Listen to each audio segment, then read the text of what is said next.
What's up, guys? Welcome to the first episode of The Fanatic's Eye.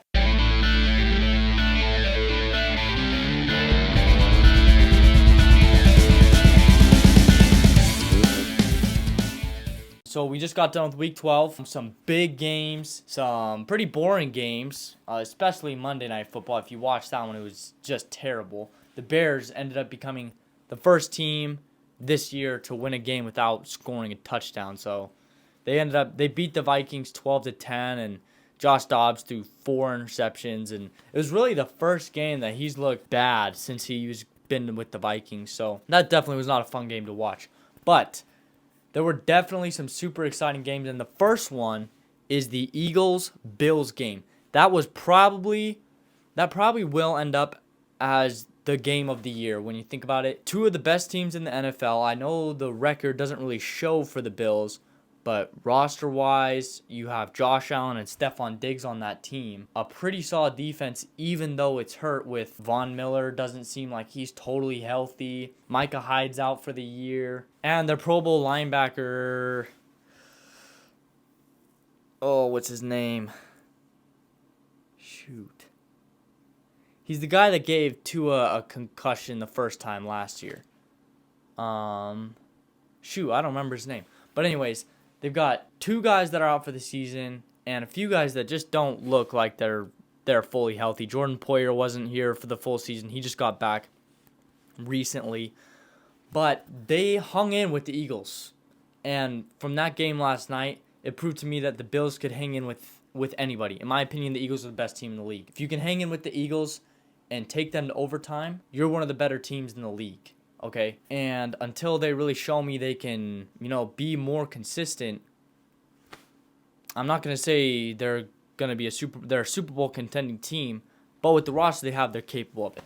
But anyways, that game went down to the wire. Josh Allen played absolutely out of his mind. He threw for 339 yards, he threw for 2 touchdowns, and he ran for almost 100 yards and another 2 touchdowns. So he had 4 total touchdowns. And really, he just played so well the entire game. I don't think we've seen Josh Allen play that well this entire season. That was probably the best game he's played since they played Kansas City in the divisional round of the playoffs when Patrick Mahomes and Travis Kelce marched down the field in 13 seconds and scored a touchdown to win the game. But even though Josh Allen played as well as he did, probably the best he will play for the entire year, probably his best game of the season, and they lost, which is, a bit of a letdown and maybe a little bit of a warning that, Josh Allen played that well and they still lost. But when you look at it, they don't have the Eagles roster, okay? The Eagles are almost fully healthy. Jalen Hurts, their wide receiving core is A.J. Brown, Devontae Smith, and Julio Jones, who I know is old and broken, but still Julio Jones. Goddard is out, but they've got a solid backup tight end. And their defense, Hassan Reddick, they just picked up Kevin Byard on the trade deadline. James Bradbury, Fletcher Cox, Brandon Graham, Jalen Carter, and of course, big play Slay, Darius Slay. So probably the best roster-wise, the best defensive team in football, if we're strictly talking roster. And the Bills still hung in there with them, so very impressive game. The Bills basically had control that entire game until overtime, it seemed like. And until that last Eagles drive in regulation. The Bills, with just a couple minutes left, they drive down the field. Josh Allen hits a strike to Cole Beasley on, I don't even know what the slant on the route was. It was like a half slant, half seam type thing. It was probably a choice route, but he just lasers it right to him. He's wide open, touchdown, okay? They take a 3-point lead with that. They go to kick the extra point, and it's blocked, okay? The extra point that would have put them up by 4 and forced Philly to have to score a touchdown or the game is over, okay? The extra point is blocked. Philadelphia gets the ball with 1:50 to go. It's 1st and 10 on the 25-yard line. 3 straight plays. Bang, bang, bang. Jalen Hurts goes to the exact same side. Back-to-back throws to A.J. Brown and then to Devontae Smith. 3 times in a row to his left. They get into field goal range, and they go to run some plays, and 2 of their 3 next plays are both offensive penalties. Okay, so sets them back 20 yards. They get a 3-yard QB draw with Jalen Hurts, so it's 3rd and 17. They get an incomplete pass. And Jake Elliott has to come out here in the blasting rain, in the wind, in this nasty storm, and kick a 60-yard field goal. And he did it. Somehow, some way, he performed an absolute miracle to send this game to overtime. Josh Allen and the Bills go down. They miss an opportunity to score a touchdown. They kick a field goal. So the Eagles get the ball, and they get a chance to either tie it and keep going until the game is over, and it's a tie, or score a touchdown and win the game. And somehow, they just march down with ease. They're on the 10, 11-yard line. Jalen Hurts, quarterback draw, into the end zone, untouched. I don't know how he does it, but he only threw for 200 yards. He didn't look great. Somehow he had 5 total touchdowns, and they still came out on top because of him. And he didn't even seem like he was playing that well. I don't know how he does it. He's not fancy. He's not artsy craftsy. He's not Patrick Mahomes. He's not Justin Herbert making all these just beautiful throws. But he plays the game right. And he doesn't make too many mistakes. He does make mistakes earlier in the season. He was tied with Mac Jones with interceptions, which is bad. But it seems like he's gotten over that interception spell. But somehow, he wins games. No matter what's going on, no matter how bad he plays, somehow he closes games out late when he has the ball. If he has an opportunity to win the game, he will. Okay, that is what sets him apart from other quarterbacks in this league. That's what puts him in the league of the Patrick Mahomes and the Tom Brady's of the NFL. I mean, he seems like he's that clutch. Okay, and it's only his 4th year. He's very young, and he's got a lot of time, and he's already been to the Super Bowl once, and he's probably going to get there again this year. On to the next important game here. The Broncos somehow win a 5th game in a row. 5-game winning streak now for Denver. And they beat the Cleveland Browns, who had a 7-3 record. They were 2nd in the AFC North, which is the toughest division to play in right now. And they beat the brakes off Cleveland. They struggled a little bit in the first half, and they came out and wiped the floor and beat them 29 to 12. Just an absolute amazing performance by on both sides of the ball, really. I mean, you scored 29 points on probably a top 3 defense in the league with Myles Garrett and Denzel Ward and those boys. That is a good defense. One of the best. Okay, they have made a lot of quarterbacks look really bad. A lot of good teams look really bad. And they went out there, scored 29 points on them, and their defense held them to 12. That is a good performance right there. And it might not be because of Russ, but he's a part of that team, and he's their quarterback. So 5 wins in a row. Is the old Russ back? Not quite. He's shown glimpses. But when you let Russ do more of what he wants to do, what he's comfortable with doing, you're going to win more games than when they did last year, when Nathaniel Hackett was there. And they weren't throwing deep balls, and they weren't letting Russ run around and scramble like he did in Seattle, which was what made him so great. But Sean Payton, early in this season, I had my doubts. I'm not going to lie. I was thinking, he got lucky. He got Drew Brees and Michael Thomas, and throughout his coaching career, he's had amazing players. He had an amazing defense. Cameron Hayward and Marshawn Lattimore, Demario Davis, just stellar players coming to play for him. And now that he's with a bad team and somehow he's on a 5-game winning streak after they had 1 win, that's pretty impressive. So props to Sean Payton. Give him the credit he deserves. He's done a super good job. So next, the Carolina Panthers lost yet another game. Not only did they lose this time, but today, Carolina owner David Tepper decided he's had enough of this sorry team. And I'm assuming he's blaming the coaches because he's fired 3 of them. Okay, in one day, he fired 3 coaches. Head coach Frank Reich, their running backs coach, and their quarterbacks coach, Josh McCown. So 3 coaches, one day, gone. He's cleaning house, it seems like, and he's blaming the coaches. Very obviously, he's blaming the coaches. When he went in the press conference and to talk to the press, he was saying this was a move strictly to help Bryce Young, who was their first overall draft pick this year, who, has not played up to the standard of what a number 1 overall draft pick should be playing up to. They have 1 win and are just playing bad football all around, offense, defense. It just seems like they've got nothing. And when we came into the season, they were looking like they were making moves to be good. You get a number one overall draft pick. You gave away a lot to go get Bryce Young. Okay, they believed in him. They hired a new head coach, Frank Reich, who, yes, he had been fired from the Colts as the offensive coordinator last year, but still a good coach in my opinion. A lot of experience, and they bring in a veteran, good wide receiver in Adam Thielen, who's been one of the best statistically this season. They bring in running back Miles Sanders. They keep Brian Burns. Like, they have good players. They extended some good players, and they went out and made some moves. They got 3 guys who were supposed to be, the core of the team this year, and only one of them has really showed up, and that's Adam Thielen. Bryce Young hasn't shown much, and Miles Sanders is really struggling. So, just a rough season for them. Hopefully Bryce Young can figure it out. It's only his rookie season, so I'm not going to, put anything on him after this season, but we'll see what he does over the next few years. Now, the 49ers look like they're back to being one of, if not the best team in the NFL. Brock Purdy looks like how he did before they were on their 3-game losing streak when McCaffrey was hurt and Debo was hurt. But now they're both back and they're healthy, and he looks good. So as long as their guys stay healthy, Brock Purdy can get done what needs to get done in San Francisco. Now, their most recent win is a 31-13 beatdown on the Seattle Seahawks. They just absolutely manhandled them in Seattle too. So you just got embarrassed in your own stadium. If I'm Seattle, I'm taking a hard look at that game and I'm making some big changes. Or maybe you're looking at it and you're just like, they're just better than us. They're that much better than us. And in reality, they probably are. They're probably that much better than most teams in football. Probably the most stacked roster on offense. Brock Purdy, who might be a game manager, if that's the case, he's the best game manager in football. Okay, he makes tight window throws.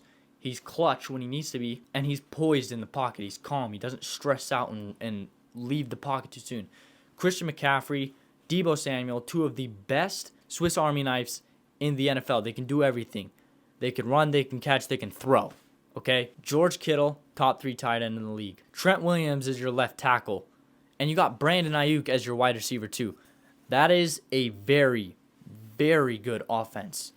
Defensively, you've got Charvarius Ward, who's your best defensive back, which they do struggle back there, but Charvarius Ward is a very good cornerback in my opinion. You got Fred Warner, and you got Nick Bosa, and you just got Chase Young. And you got some more guys there too. That is an even better defense than you have offense.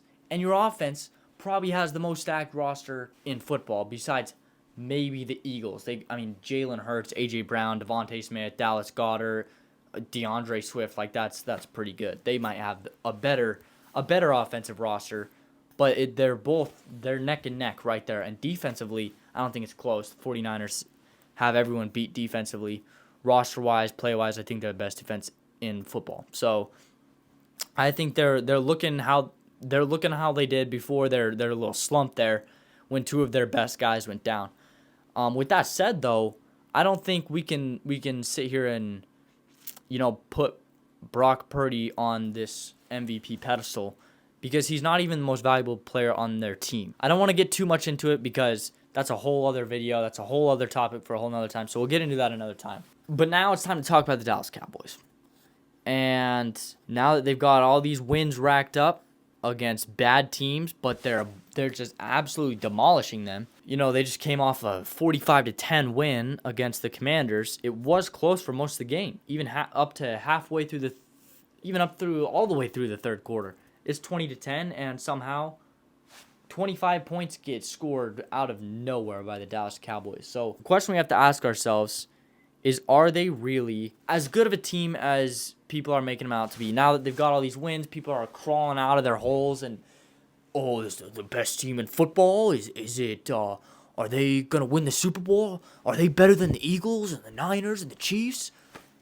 No, they're not. Okay, plain and simple, they're not. You look at the teams that they've played and the teams they've beaten and lost to. Let me pull up their schedule real quick of the teams they've beaten here. So here's their wins, okay? They have 2 wins against the 4-8 New York Giants. We all know how abysmal they are. The 4-7 Aaron Rodgers Jets in week 2. Okay, you had a Zach Wilson who got just thrown to the wolves in week 1 against the Bills. Somehow they still pulled off a win. The absolutely zero offense 2-9 New England Patriots, the 4-7 Chargers, the 5-6 Rams, who probably one of the most inconsistent teams in football, the 1-win Panthers. We just got done talking about how bad they are, and now the 4-8 Commanders. And their upcoming schedule is not a whole lot different. Okay, so they'll play the Eagles one more time and they'll play the Commanders one more time. I'll give Dallas credit for the Commanders one because it is still a divisional game, and those games are always a little extra tough no matter how bad the team is. I'm not gonna Giants. Don't get me started with the Giants. They are so far on their own level on the bottom with the Patriots and maybe the Cardinals.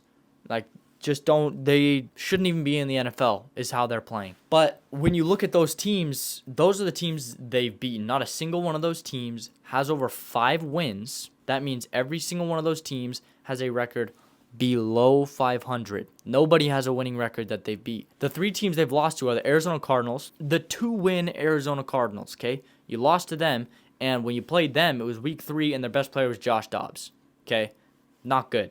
That's not the game you want to lose to. I love Josh Dobbs, but if he's your best player, you probably shouldn't win that game, and they did. Dallas could not move the ball. They got in the red zone a lot, but they didn't convert. And that's what I've been saying all year about the Cowboys. When you bring up the Cowboys, it's like, yeah, they get in the red zone more than anybody else in football, but they're kicking field goals. Field goals don't win games. Touchdowns win games. If you can't score touchdowns in the red zone, you're not going to win. Plain and simple. And the other 2 losses, you lose 28-23 to the Eagles. Dak played a phenomenal game. I give him credit for that one. At that point in the season, there's no moral wins. Okay, there's no moral wins in football, especially not at this point in time in the season. And they got killed by the 49ers 42-10. Only 3 losses, but the only 2 teams that they've played who have a winning record lost to both of them. Got absolutely demolished by one of them. And you lost to a 2-win team.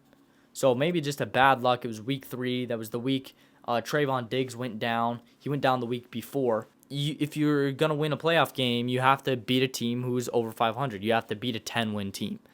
And if you can't beat a 10-win team, you're host, just like they have been the last quarter century. So, no, the Cowboys are most definitely not the best team in the league. They're not even a top 3 team in the league. They might be a top 3 team in their conference. Okay, I might even put the Lions above them. They are young, and they are, they've had some bad games. They beat good teams. They have beaten more teams over 500 than the Cowboys have by a few. So I might be inclined to put the Detroit Lions above them. They might be a Super Bowl team, but until they show me they can beat some good teams, I can't put them on that pedestal. So, and the most important game of this week is the Pittsburgh Steelers Cincinnati Bengals game. I'm a diehard Pittsburgh Steelers fan, so this gets me super excited, okay? You look at the score, 16-10. Nothing to be, proud of, whatever, If you didn't watch the game, then you're probably just thinking, oh, another no offense, not exciting, defense save your butt kind of game. And while the defense did play fantastic, once again, the offense did a little something too. So as most of you know, Mike Tomlin, head coach, fired the offensive coordinator, Matt Canada, last Tuesday. I talked about that in my last video. Super good news for pretty much every Pittsburgh Steelers fan. We've been calling for this for 3 years. And I don't like calling for people's jobs, but it was time for him to go. Okay, 3 years, you're the only team without a 400-plus yard game, and every other team has done it at least 4 times. That's unacceptable. Okay, as an offensive coordinator, your job is to drive down the field and score points, draw up plays that can make that possible for you, and he wasn't.